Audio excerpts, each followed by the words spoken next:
Hey guys, good afternoon. We're going over a little bit of the new features here on the copiers. We just did a fall refresh of the equipment. As you guys have probably noticed, we've moved from the Savin machines out to the HPs, and we kind of just want to go over a few of the differences that you might see. Still in the feeder, it's going to be face up. You can see this run through what's showing there. It's nice and cute. The touchscreen is going to be similar, but it's going to be laid out a little bit smoother. As we go into our copy, it's going to ask you to sign in with your same department access code. Once you get signed in, you'll then be able to see your copy features. The majority of folks will probably just go ahead and load it in face up, hit copy. If you do need to see the expanded options, it's down in the bottom left called options. As that comes up, you should then see all the options you had before: stapling, folding, switching it from color, two-sided, and you can kind of scroll through those if you need to. Those will all be pretty standard of what they've been. As we go back and we go to our scanning functionality, we're going to quickly just go over that. It is a little bit different as we go to scan. We're primarily focusing on the scan to email piece. In that, go ahead and we'll put in our departmental code 1260 here. And what you'll see is under the 2 section, you'll hit 2, hit the little guy there, drop to LDAP, and then we're going to go ahead and perform a search. One of the nice things on these units is they have a collapsible keyboard, so we can go ahead and type in a test name. And so what we'll do there is when we come, and then it'll come up with all the names for that. The nice thing is then you can scroll through, find who you need to, highlight who you want to send to. And when you say LDAP, you're talking about the corporate directory? Yes. So we no longer have our local address books. We can literally send to anyone within the Salvation Army, in the USS that's part of the SALs. So to do that, then we go ahead and we highlight it, click add one. That part is a little strange, but we'll go ahead and highlight, hit add one, and once that's done, then you're ready to scan that document. And as you did before, then you would load that face up and hit send. Kind of like the copy screen that we were talking about earlier, you can do the advanced options, and you can name it from right there. You've got a subject if you want to change any of those fields. Options is if you needed to, again, do two-sided scanning, change it from a searchable PDF. You can make any of those adjustments you need to. You can also do a touch scan preview. That way you can verify the orientation is correct and that it looks correct before you send it back to your personal email. In this case, I can view it right there on the screen. I see it's good to go, and I go ahead and send it.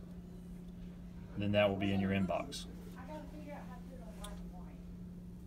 I normally just tell it to clear the settings for the next job, and then it'll send that and we'll sign out. Awesome.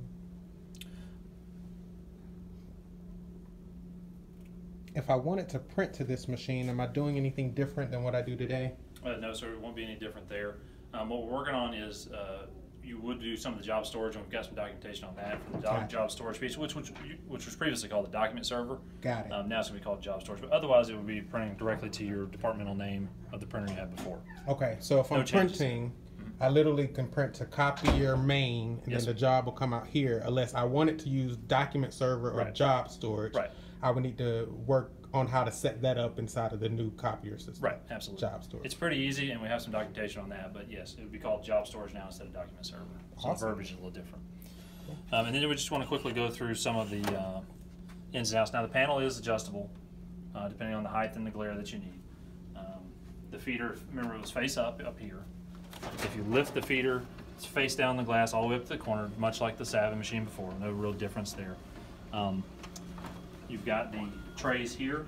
You're either going to have, at the very bottom, you're either going to have the large capacity cassette, or what we call the LCC, or a cabinet, storage cabinet. In this case, this model does have the LCC. You'll load the paper on the right-hand side, and then you can load the secondary sets on the left-hand side. You just want to make sure you keep it clear of the flag, because that'll cause a jam or cause a problem. Push it back in. On this specific model, I like to pull from the right-hand side. Some of them have a mechanism to release it. Just if it doesn't feel like it's coming out open easy, just there's a lever there to press. Awesome. This tray, which is tray number 3, is interchangeable up to 11 by 17. Excuse me. Just click and slide. Tray 2, interchangeable up to legal size. And as you guys probably note here, this one's a little too full. Just want to try to keep it below the arrows there to keep it from trying to jam on the first pull. One of the other expanded features on this model is they added an external stapler in case you forgot to staple it. You take it and push it in the corner here. You can actually have the machine staple it for you in case you forgot. And there you can see stapled right in the corner. Oh, that's neat. So it's kind of cute, just in case you forgot it. Nice. So I think that's a general introduction. Now we'll also be offering departmental specific training on anyone that needs that, or working on some of the quick sets. Just log that with the USS Help Desk. Absolutely.